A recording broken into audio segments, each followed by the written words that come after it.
नमस्कार साथियों, all India medical students association United से राष्ट्रीय अध्यक्ष भरत बेनीवाल आप सभी को नमस्कार करता हूं। क्रांतिकारी सवाल पेश करता हूं। जैसे कि आप सभी को पता है कि कुछ एक मुद्दे चल रहे थे सीएचओ के, अदर जो वैकेंसीज हैं जिसमें लैब असिस्टेंट का था, फार्मासिस्ट भर्ती है और जो अदर जो वैकेंसीज हैं, सभी वैकेंसीज के बारे में मैं आपको डिटेल से थोड़ा सा बता देता हूँ। आज शनिवार का दिन है, हालांकि एमडी साहब आए हैं, प्रेजेंट हैं यहाँ पे, और हम एमडी साहब से भी, एनएचएम एमडी साहब से भी आज मिले हैं। और इन 5-7 दिन में काफ़ी जगह पे बड़े बड़े उच्च अधिकारियों से भी मिले, प्लस कई ऐसे कार्यक्रम थे हमारे जो साथियों ने बुलाया, बूंदी बुलाया, डोसा बुलाया, बहुत अच्छा स्वागत किया, ज़बरदस्त स्वागत किया और उन्होंने अपनी मांगें मुझे बताई। पहली बात तो मैं सभी साथियों को ये बताना चाहता हूँ कि मांग मेरे को बताने की ज़रूरत ही नहीं है साथियों। आप लोगों से पहले मैं खुद वीडियो में लाइव आगे ये कह देता हूँ कि आगे ये दिक्कत आएगी और इसका समाधान ये करवाएंगे अपन और ऐसे ऐसे करवाएंगे। तो साथियों मांगे आप बताओ चाहे मत बताओ, आपके भाई को सब कुछ पता है, एक एक दर्द आप लोगों का पता है, क्योंकि मैं आप लोगों के बीच से ही निकला हुआ इंसान हूँ। मैं कोई बाहर का इंसान नहीं हूँ। बिल्कुल चिंता करने की आप लोगों को आवश्यकता नहीं है। आपका भाई जब तक है बिल्कुल टेंशन लेने की जरूरत नहीं है। और सीएचओ तो मैंने गोद ले रखे और पूरी मेडिकल फील्ड ही अब तो मैंने गोद ले ली है। मेरे पूरे प्रोफेशन को बदलना मेरा ध्येय है, उद्देश्य है और मैंने कसम खाई है, जिसमें 8 से 9 महीने अभी बचे हुए हैं मेरे पास और मैंने 1 साल में पूरी फील्ड बदलने की कसम खाई थी। तो हम पूरी फील्ड बदलेंगे। इसमें चाहे आरयूएचएस के एग्जाम से रिलेटेड मामले हों, आरपीएमसी की एग्जाम से रिलेटेड मामला हो, सोमवार मंगलवार को हम आरपीएमसी से रिलेटेड मांगों को लेकर भी आरपीएमसी में मिलेंगे। लेकिन उससे पहले सीएचओ के जो सबसे ज़्यादा चिंतित जो मेरे साथी लोग हैं, एक ऑर्डर जारी हुआ था आरयूएचएस का, उस ऑर्डर की वजह से काफ़ी साथी लोग चिंतित हैं। तो उनको मैं क्लियर तरीके से एक बार स्पष्ट कर दूँ, 10,000 रुपये का जो इशू चल रहा है उसके लिए, कि कॉलेजेस वाले अचानक से दबाव बनाने लग गए कुछ कॉलेजों में कि भी आप लोगों को हॉस्टल में रहना ही पड़ेगा, पाबंदी करने लग गए।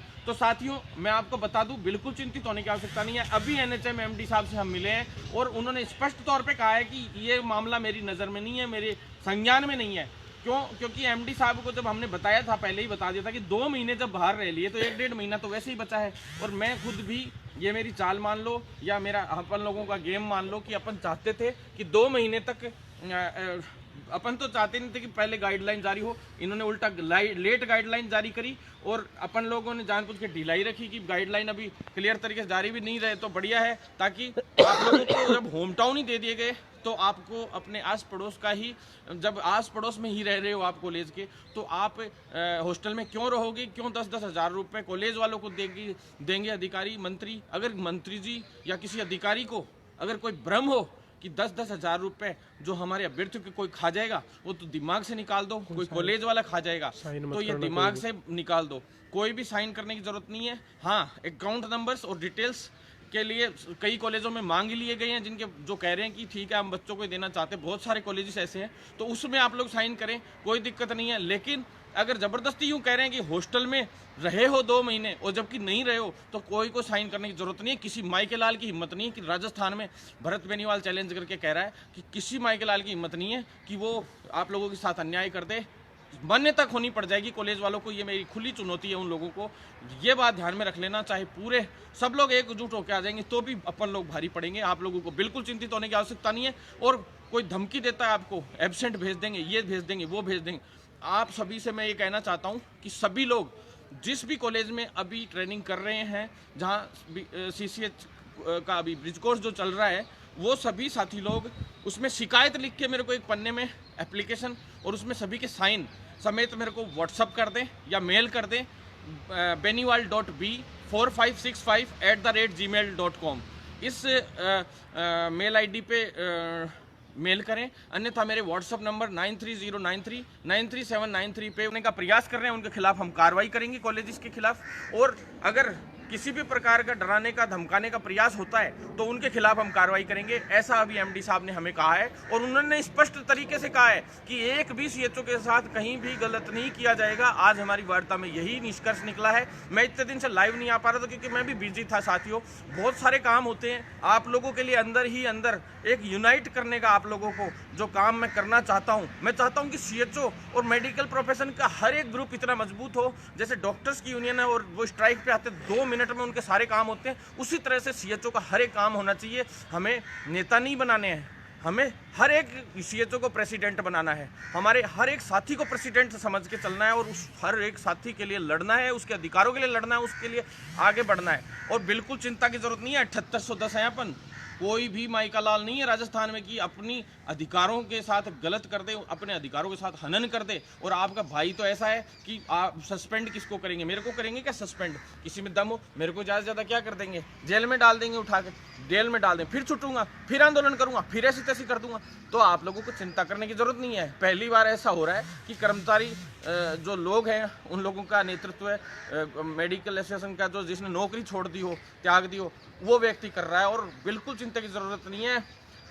पूरे इंडिया में डंका बजता है, अपन सभी का, आपके भाई का बजता है तो आप लोगों का भी बजता है। बिल्कुल टेंशन लेने की जरूरत नहीं है, अपना हर एक काम होगा साथियों। तो 10,000 का सॉल्यूशन हो चुका है, 2 महीने का तो फाइनली आप लोगों को मिलने ही मिलने हैं पैसे। बिल्कुल चिंता की जरूरत नहीं है, वो तो सहमति पहले ही बन चुकी थी। आप लोगों को क्लियर कर देता हूं मैं, ये छोटे छोटे जो RUHS ऑर्डर जारी करिए, इससे बिल्कुल डरने की जरूरत नहीं है। मैं परसों मंडे को RUHS में भी रजिस्ट्रार से मिलूंगा। वैभव गलेरिया जी से भी हम मिले थे, उन्होंने सर ने भी कहा है कि आप एक बार वैभव गलेरिया जी को भी वापस से अवगत करा दीजिएगा, ताकि इस मामले से, और कोई भी कॉलेज गड़बड़ी करते तो उसके खिलाफ कार्रवाई भी करेंगे, सब कुछ करेंगे। तो साथियों बिल्कुल चिंता करने की जरूरत नहीं है, अपना 100% सभी को 10,000 रुपये मिलेंगे। और नहीं देंगे तो 20 तारीख को नोट सेट का एग्जाम है, 20 तारीख के बाद बहुत बड़ा पंगा इस स्वास्थ्य विभाग पे आपका भाई करेगा। और ऐसा पंगा करेंगे जिंदगी में याद रखेंगे ये लोग। और हर चीज़ में नाटक करने के प्रयास करते हैं, तो अब भूल जाओ, कोई नाटक नहीं कर पाएगा। दूसरा, 10,000 के इशू के लिए बिल्कुल ज़रूरत नहीं है। 3-4 महीने की तो ट्रेनिंग है, और उसमें 3-4 महीने के तो 10-10 हज़ार रुपये करके 100% 2 महीने के तो तय हो ही गए, और 1-2 महीने के और करवा लेंगे अपन। चिंता करने की जरूरत नहीं है। आज अखबार में आपने खबर भी देख ली होगी, और आगे भी हर दूसरे दिन एक अखबार में इतनी बड़ी खबर लगेगी अगर विभाग हमारे साथ कोई भी गलत करने का प्रयास करेगा। और साफ कान खोल के सुन लें सभी अधिकारी और सभी लोग कि इस चीज़ को अगर आप लोग बढ़ाएंगे तो हम CM हाउस भी हमसे दूर नहीं है, हम CM हाउस को भी घेरेंगे, सिविल लाइन फाटक को भी घेरेंगे। हम शहीद स्मारक पे बैठ जाएं धरने पे, वो वाले लोग नहीं है। हमारे आंदोलन आप लोगों को पता है कैसे करते हैं। हर आंदोलन अपना सफल इसीलिए होता है कि अपन लोग तरीके से आंदोलन करते हैं, छापामार तरीके से करते हैं। तो साथियों बिल्कुल चिंतित नहीं हो 10,000 के मैटर में। सेकंड मैटर आप लोगों को बता शेयर इसलिए भी कर देना क्योंकि इसमें वेटिंग की सूचना भी है साथियों, क्योंकि आपके जूनियर जो बच्चे हैं नीचे लोग, उन लोगों तक भी ये बात पहुंच जाए। जिन जिन लोगों को जो भी परेशानी हो RU 9309393793 पे अपनी परेशानी भी भेजें। हर एक इशू को हम सॉल्व कर रहे हैं, मैं करता भी हूं, सभी को रेस्पॉन्स भी देता हूं, और कोशिश रहती कोई रह जाता है तो भी साथियों मैं उससे माफ़ी चाहता हूं, उनका भी समाधान होगा, ज़रूर होगा। अब नेक्स्ट बात पे आ जाओ साथियों, वेटिंग का 100% साथियों मैं आपको विश्वास दिलाता हूं कि अगले सप्ताह के अंत से पहले वैसे बुधवार तक आ जानी चाहिए वेटिंग।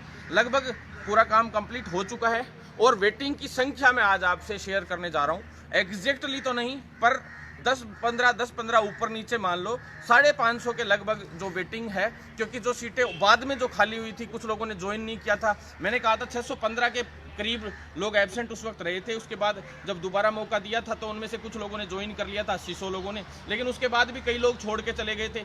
तो कुछ लोगों का एम्स में भी हुआ। तो सब तरीके से अगर अपन देखते हैं, कई अन्य उसमें भी देखते हैं कि सारे छोड़ छाड़ के पूरी जब डाटा आ रहा है निकल के, तो वो 550 यानी 550 से 20-30 ऊपर या 20-30 नीचे, इतने लगभग मान लो आप 500 से 600 के बीच की वेटिंग 100% आएगी।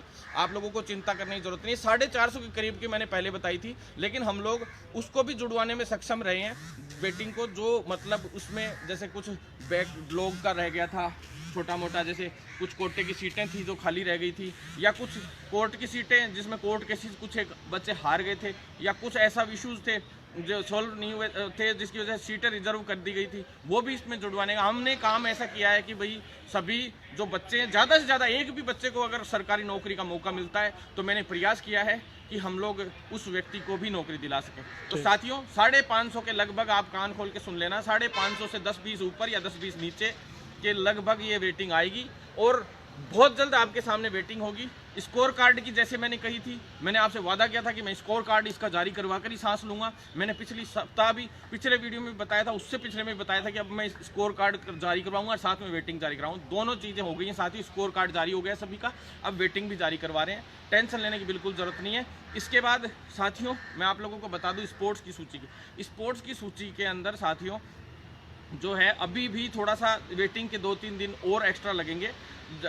इसलिए लगेंगे क्योंकि उसमें फर्जी अभ्यर्थी बहुत ज़्यादा हैं, फर्जी वाड़े से सर्टिफिकेट बना के लगाए हुए लोगों के बहुत ज़्यादा हैं। ऐसे में उनकी जांच होना ज़रूरी है और इस चक्कर में अगर कोई फेयर अभ्यर्थी का अगर सर्टिफिकेट रिजेक्ट हो जाता है तो कल को वो कोर्ट से स्टे लेके आ जाएगा 2 मिनट में, और स्पोर्ट्स वालों का ब्रिज कोर्स तो छोड़ो कुछ भी शुरू नहीं हो पाएगा और 2 साल के लिए वहीं अटक के रह जाएगी स्पोर्ट्स वालों की जो आगे का प्रक्रिया है वो। तो साथियों, इसलिए हम चाहते हैं कि बिल्कुल वो अधिकारियों ने कहा है कि भाई हम किसी भी एक ऐसे व्यक्ति को भाई छोड़ दें जो फेयर हो, गलती से उसके जो सर्टिफिकेट है वो चेक नहीं हो पाए और लेट चेक हो, उसके वेरिफिकेशन नहीं आए और बाकी को ज्वाइनिंग बाकी की लिस्ट जारी कर दें तो वो उसकी मेरिट जबकि ऊंची है तो वो तुरंत स्टे लेके आएगा और पूरे सिस्टम की ऐसी तैसी हो जाएगी। इसलिए बहुत तरीके से सारा काम हो रहा है, चिंतित ना हो साथियों, बिल्कुल सारे काम होंगे।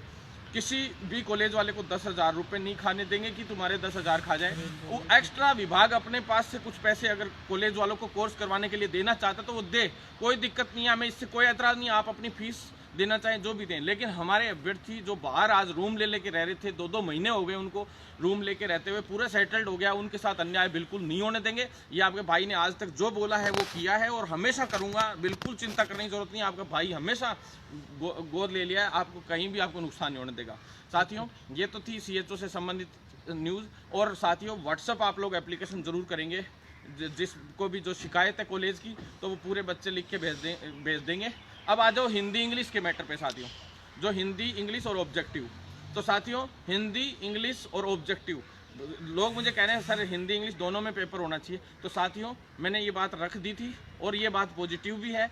अपन लोग हिंदी और इंग्लिश जब GNM हिंदी में हुई है तो कोई दिक्कत नहीं है, प्रिस्क्रिप्शन तो चाहे हिंदी में तो चाहे इंग्लिश में, तो वो तो कोई दिक्कत है ही नहीं आगे चल के CHO के रूप में, तो टेंशन लेने की जरूरत नहीं है उसमें। अपन लोग उसमें भी लगभग ये पॉजिटिव ही हैं और कह रहे हैं कि ऐसी दिक्कत नहीं आने देंगे। जब CHO मैंने कहा कि जब सेलेक्ट होकर आ गए तो अब ये बेमतलब में रोकने का प्रयास या परेशान करने का प्रयास करना गलत है। तो सभी बच्चों को मौका मिले, एक भी बच्चे के साथ नौकरी का नुकसान नहीं हो, ये हम चाहते हैं। और कोशिश करूंगा हिंदी इंग्लिश या दोनों में हो जाएगा या फिर ऑब्जेक्टिव। तीसरा ऑब्जेक्टिव भी मैंने शुरू में मैंने ही बताया था सभी को ऑप्शन, और हिंदी इंग्लिश का भी मैंने ही शुरुआत की थी, किसी ने मेरे को ये समस्या बताई भी नहीं थी, उससे पहले ही मैंने इसका समाधान करने का वो कर लिया था। और RUHS के रजिस्ट्रार साहब ने वहाँ से इनसे इंस्ट्रक्शन भी मांग लिए इस मैटर में, मैंने जो पिछले सप्ताह आप को बता दिया था, और इंस्ट्रक्शन भी मान लिए। फिर उसके बाद आप आ जाइए 59 जो अभ्यर्थी थे जिनको अभी तक चयन होने के बाद CCH कंप्लीट होने के बाद 332 के साथ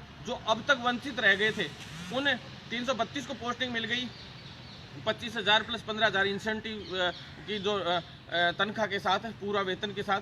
तो साथियों, उन्हीं अब जो 59 लोग बच गए थे, उन 59 लोगों की बहुत जल्दी ज्वाइनिंग होने वाली है। बुधवार की आज MD साहब ने कहा है कि लास्ट एंड फाइनल बुधवार है, बुधवार से ऊपर जाता है। तो मैंने साफ कह दिया कि 20 तारीख के बाद 21 से 25 के बीच बहुत बड़ा तांडव मचेगा यहाँ राजस्थान में, अगर ये सारे मुद्दे सॉल्व नहीं हुए तो 20 तक। तो 20 तक इन्होंने हमें हर एक मुद्दे को सॉल्व करने का आश्वासन दिया साथियों। तो 59 साथियों के लिए बेचारे ये पहले से ही 8-8, 9-9 महीने हो गए इनको बैठे हुए। मैंने साफ कह दिया कि साहब इनको पहले ही वंचित रख दिया आपने, अब फिर वंचित रख रखा।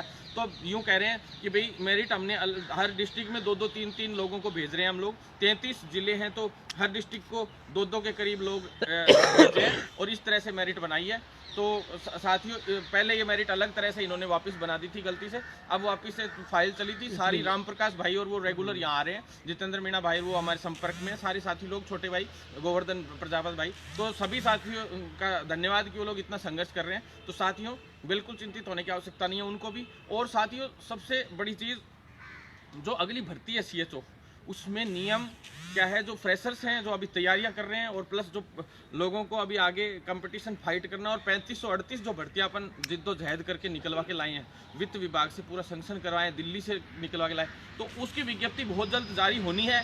इसीलिए अपन जल्दी से वेटिंग जारी करवा रहे हैं ताकि अगली भर्ती निकलवा सके। लेकिन अगली भर्ती में जो नियमों में दिक्कत आने वाली है वो आपको पहले ही बता देता हूँ साथियों। आप सभी को कहना चाहता हूँ कि आप लोग साथ बनाएं, अन्यथा वो भर्ती में नियम संशोधन होंगे और बहुत सारे लोग उस भर्ती में अप्लाई तक करने के लिए एलिजिबल नहीं माने जाएंगे। आप सभी को पता है अदर स्टेट्स में भी यही इशू आ रखा है और राजस्थान में भी यही इशू आने की संभावना है, क्योंकि भारत सरकार की ये गाइडलाइन है। तो दिल्ली तक हमारा आंदोलन अभी इसके लिए चलेगा। तो साथियों, साथ बनाने के लिए जो साथी साथ देना चाहता है, दिल्ली हमारे साथ चलना चाहता है, वो भी अपने नंबर व्हाट्सअप करे।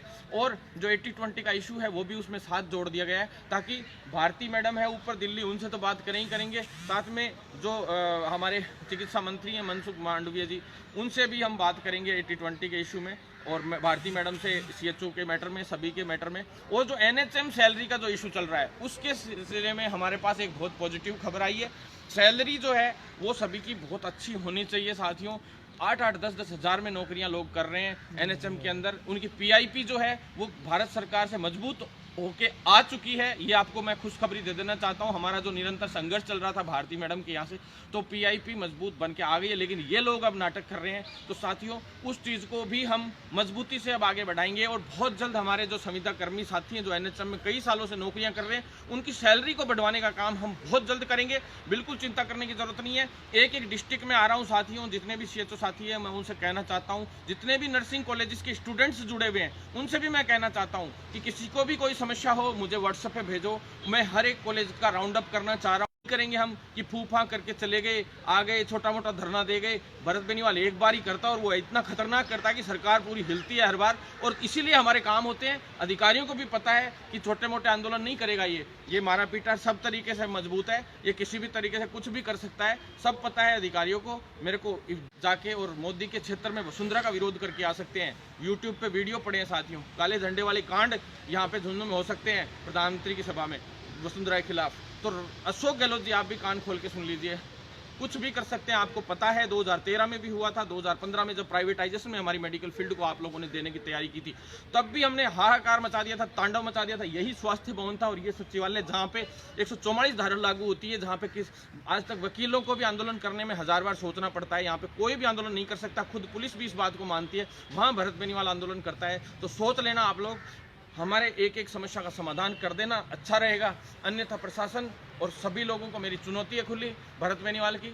पहले डीसीपी साहब ने एनएचएम एमडी साहब से बैठ के वार्ता करवाई थी, और अब की बार कमिश्नर साहब को या डीजी साहब को खुद को आना पड़ जाएगा वार्ता कराने के लिए। ये मैं आपको गारंटी दे रहा हूँ। तो साथियों, आप लोग साथ बनाए रखें। इसके बाद मैं बता दूँ आपको साथियों, कुछ एक मुद्दे अगर कोई छोटी मोटी चीज़ रह गई हो तो वो मैं आपको ऑडियो में बता दूंगा। हालांकि मुद्दे मेरे अंगुलियों पे ही रहते, कोई एक आध छूट जाता है कई बार, हर बार, तो उसके लिए मैं माफ़ी चाहता हूं साथियों। स्कोर कार्ड सभी का जारी हो गया, फिर भी कोई वंचित रह गया हो, जिसकी परसेंटेज ऊंची हो और मेरिट ऊंची और कट ऑफ से ऊपर जा रही हो, तो वो लोग यहाँ एनएचएम ऑफिस के अंदर 2-3 लोगों के ऐसो के फ़ोन आए थे, तो वो लोग यहाँ एनएचएम ऑफिस में आके शिकायत दें और अपना प्रूफ दिखाएं कि हमारा स्कोर कार्ड ये है और इतनी कट ऑफ गई है, और ये पूरी प्रूफ ला के दें, और एनएचएम पीडी साहब और एमडी साहब के यहाँ पे एप्लीकेशन जमा कराएं, जिससे आसानी से उनका समाधान हो सके साथियों। उसके बाद आप आ जाइए फार्मासिस्ट भर्ती पे। फार्मासिस्ट भर्ती को लिखित परीक्षा 1 स्टैंड, भरत बेनीवाल इसीलिए पहचाना जाता है कि उसकी जबान फिक्स रहती है, उसका स्टैंड फिक्स रहता है, और मेरा स्टैंड फिक्स है। लिखित परीक्षा से और मेरिट आधार पर किसी हाल में भर्ती नहीं होने दूंगा। लिखित परीक्षा से भर्ती होगी, विज्ञप्ति जारी करवाएंगे और बोनस अंक दे देंगे, ये दोनों, जिससे संविदा कर्मियों को भी लाभ मिल सके और जो फ्रेशर अभ्यर्थी हैं उनको भी मौका मिल सके, और पारदर्शिता रहे, क्रीम चीज़ यानी क्रीम बच्चे सेलेक्ट होकर आ सके।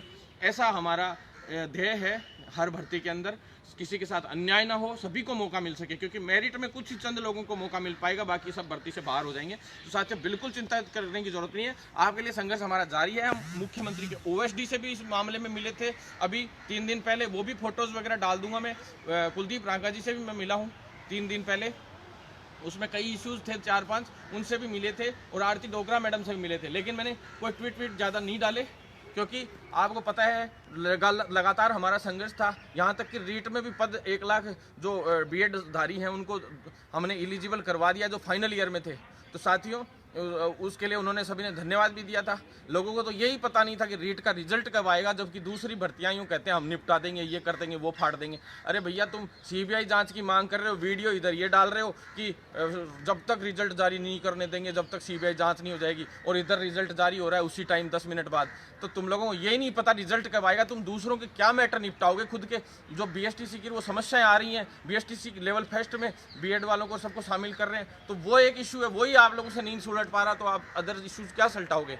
तो मेरे सभी साथियों को जो बीएड फाइनल ईयर के साथी जिनको एलिजिबल कर दिया गया है उनको ढेर सारी शुभकामनाएं। डीपी जारोली जी से मैं मिला था, भंवर सिंह भाटी जी से और डोटासरा जी से मैं मिला था, आप सभी तक फोटो भी पहुंचा दी गई और कल रात को सीएम साहब ने उसके लिए ट्वीट करके और स्पेशली बोल भी दिया, नोट भी जारी कर दिया कि भाई सभी को शामिल कर लिया गया है और हमारे को ज़्यादा हमारे फिक्स एजेंडे रहते हैं वो हम पूरे कर देते हैं। साथियों इसके बाद फार्मासिस्ट भर्ती के बाद प्रयोगशाला सहायक भर्ती के लिए मैं आपको बता दूं, प्रयोगशाला सहायक भर्ती के अंदर साथियों जितने भी मेरे 1534 साथी हैं उनको बिल्कुल चिंता करने की जरूरत नहीं है। कैबिनेट की बैठक हो लेती, लेकिन ये मंत्रिमंडल विस्तार का जो ऊपर नीचे चल रहा है ये इस वजह से सारा मामला ऊपर नीचे हो रहा है और अभी कैबिनेट बैठक भी होती है तो ठीक है, नहीं तो भी करके अगर मंत्रिमंडल विस्तार नहीं हुआ तो हम लोग करवा लेंगे, लगभग ये तय है। लेकिन मंत्रिमंडल विस्तार होता है तो अभी भी समस्या 5, 7, 10 दिन का समय बढ़ सकता है साथियों, ये आप सभी को पता है। बीच में छुट्टियां ही छुट्टियां आ गई दीपावली की और सभी की, नहीं तो अब तक कैबिनेट बैठक बैठ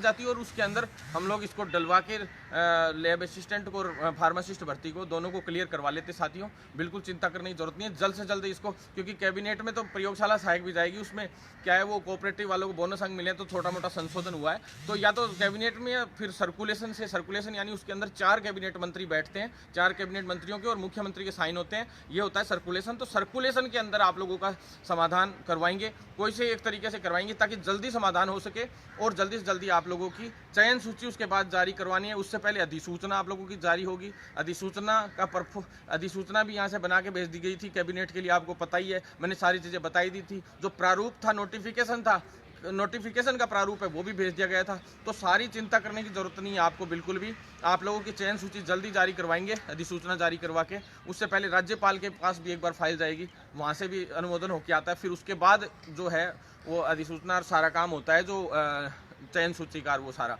तो चयन सूची अधिसूचना आने के बाद चयन सूची में भी कम से कम 1 महीना यहाँ डिपार्टमेंट में लगेगा। जल्दबाजी करेंगे, एक आध ऊपर नीचे हो गया तो स्टे आ जाएगा, क्योंकि कोई भी बंदा अगर एक भी चूक हो गई तो वो चला जाएगा कोर्ट में और वो पूरी भर्ती की जो सूची है वो अटकने के और भर्ती अटकने के चांसेस रहते हैं साथियों। इसके अलावा नई जो नर्सिंग भर्ती है उसके लिए मैं बता दूं, नई भर्तियां हैं वो सभी को आपको मैंने बताई दी थी, न्यूज़पेपर में भी आप लोगों ने देख ली थी। 1855 भर्तियाँ थी, लेकिन अखबार में गलती से 1255 भर्तियाँ लिखी गई, लेकिन साथियों टोटल भर्तियाँ 4958 और 1800 के करीब टोटल 2 फाइलें थी ये।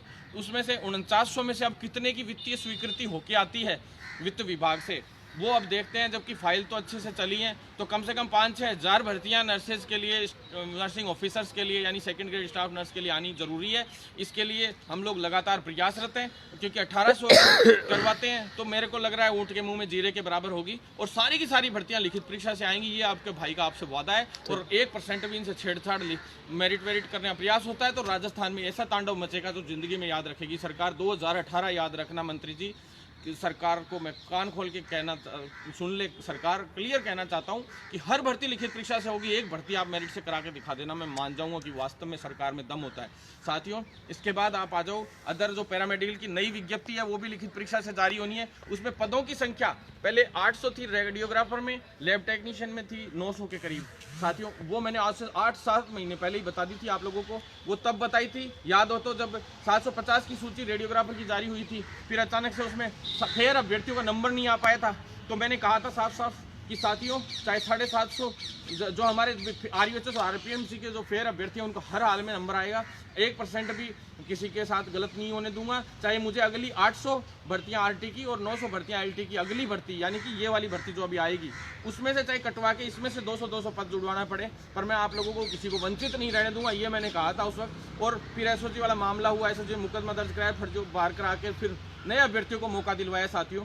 और सारे इस अभ्यर्थियों के लिए आगे भी जारी है, उनको बैकलॉग के थ्रू अभी जो सूची एक और जारी होनी है, बिल्कुल चिंता ना करें, उनको सभी को पता है, उनके लिए भी हमारा प्रयास लगातार जारी है। रेडियोग्राफर और लैब टेक्नीशियन भर्ती की एक सूची और अधीनस्थ बोर्ड की अभी 60 से 70 के बीच आने की संभावनाएं हैं, जिसमें कुछ फर्जियों को भी बाहर करवाया था और कुछ वैसे भी था, तो ऐसे मिला के 60 से 70 की सूची और आने की संभावना है साथियों।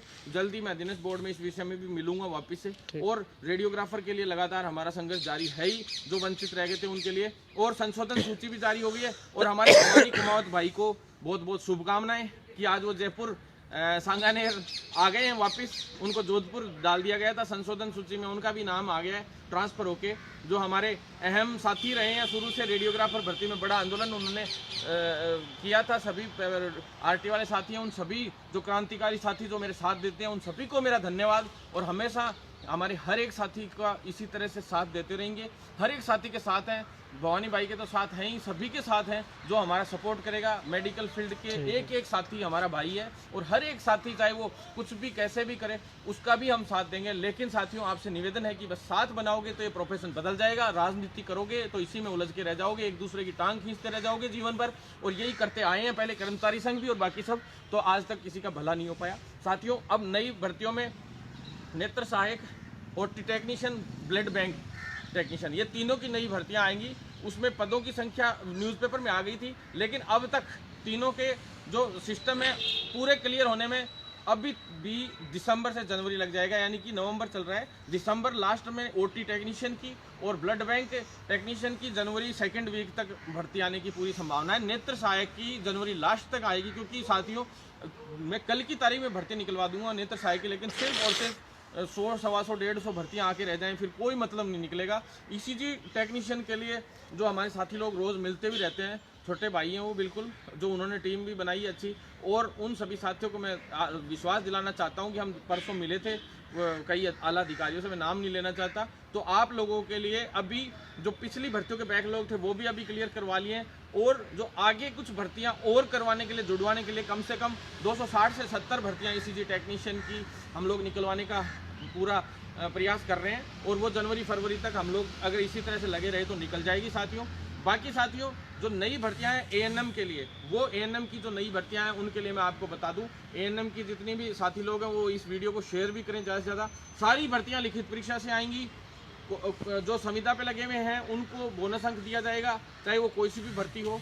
1 साल का 10 अंक बोनस है ही, वो तो सुप्रीम कोर्ट ने तय कर रखा है, तो वो तो देना ही देना है। तो साथियों लिखित परीक्षा से सारी भर्तियां आएंगी एएनएम की, और एएनएम की भर्तियों की संख्या भी उसमें सही नहीं लिखी हुई थी, जो अखबार में आई थी उस दिन। हमारी जो मीटिंग हुई थी उसमें जो तय हुआ था उसके अकॉर्डिंगली तो भर्तियों की संख्या ज़्यादा थी, लेकिन फिर भी करीब 3800 से 4000 एएनएम की भर्तियाँ अभी वित्त स्वीकृति के लिए गई हुई हैं। जो भर्तियों की संख्या आई है उनकी वित्तीय स्वीकृति मिल चुकी है, लेकिन जो आगे अभी फाइल गई हुई है उसके बारे में उसके अंदर विवेचना नहीं की गई थी अखबार में। तो वो सारी चीज़ें इसमें पूरी तरह से आप देखेंगे तो सारी भर्तियां मिलाकर कुल मिलाकर 4000 एएनएम की भर्तियां आने की संभावना है साथियों। ये चीज़ें मैं मेडिकल फील्ड से रिलेटेड लगभग मैं बता चुका हूँ। आरयूएचएस का मैं बता दूँ अब साथियों, आरयूएचएस के जो रिवैल्यूएशन के रिजल्ट हैं वो अगले से अगले सप्ताह, यानी इस महीने के लास्ट वीक के अंदर, अगले महीने के फर्स्ट वीक के अंदर, सॉरी, यानी 5 से 10 के बीच में आने की संभावना है। कोशिश करूंगा और जल्दी निकलवाने का प्रयास करें हम, 1 के आसपास या और भी जल्दी कोशिश करेंगे, ताकि अगले साल के एग्जाम हो सके।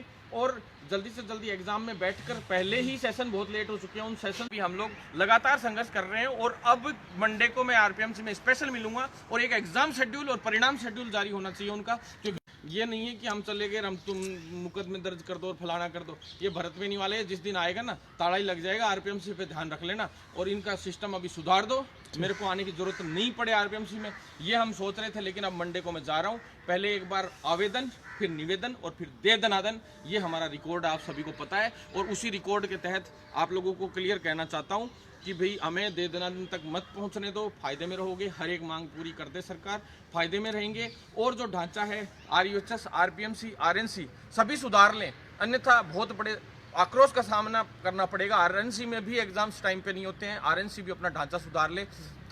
थर्ड ईयर का जो परिणाम है जीएनएम का वो भी जारी करे तुरंत प्रभाव से, ताकि अगली भर्ती में इन लोगों को मौका मिल सके। एम्स 8020 के लिए आपको बता ही दिया। बाकी जो राजस्थान में जितनी भी सीएचओ, पूरे भारत में जो सीएचओ की हर एक स्टेट में जो भर्ती हो रही है उसमें केवल सीसीएच को ही एलिजिबल मान रहे हैं कई ज़्यादातर जगह पे। तो साथियों उसके लिए है ही, आप लोगों को दोबारा से याद दिला देता हूँ, ज़्यादा से ज़्यादा वीडियो को शेयर जरूर करें साथियों, ज़्यादा से ज़्यादा वीडियो को शेयर करें, जिससे हर एक साथी तक ये बात पहुँच सके, दिल्ली में एक बड़ा कूच हो सके और एक सिस्टम तैयार अटवा के हम लोग फेयर अभ्यर्थियों के लिए हमेशा लड़ाई लड़ सके, फेयर काम के लिए हम लड़ाई लड़ सकें, इस प्रोफेशन को बदलने के लिए हम लोग लड़ाई लड़ सकें। बस इतना ही कह के